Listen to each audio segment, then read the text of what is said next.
Alors, c'est très facile, sincèrement, d'avancer à chaque fois ces milliards-là.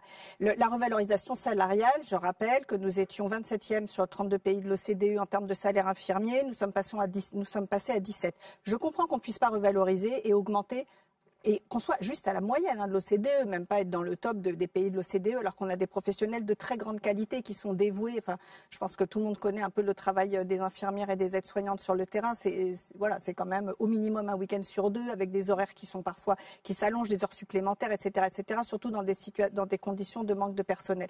Donc ces milliards lié à la revalorisation salariale, c'est heureux. Bien sûr, effectivement, ça n'a pas été fait. Mais honnêtement, ça a été fait malheureusement ou heureusement, je ne sais pas, parce qu'il y a eu la crise sanitaire. Parce que tout ça, on le demandait avant et on ne l'avait pas obtenu. Oui, le Ségur, il est très largement insuffisant.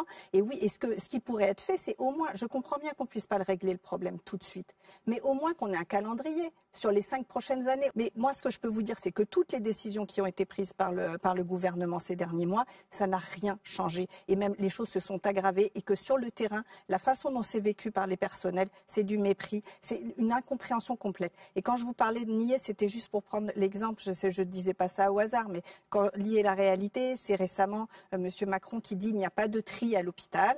Bon, d'abord, c'est ne pas connaître le milieu de l'hôpital, parce qu'en fait, le tri, c'est-à-dire le choix d'admettre ou pas des patients dans certaines unités, c'est quelque chose qui existe depuis longtemps, puisque les ressources en santé n'étant pas illimitées, nous sommes amenés à faire des choix d'allocation de ressources rares, selon des principes aussi justes que possible. Mais c'est très difficile et c'est d'autant plus difficile quand la ressource devient insuffisante par rapport aux demandes. Donc là, on l'a vécu en particulier dans la crise sanitaire, mais ça existait avant.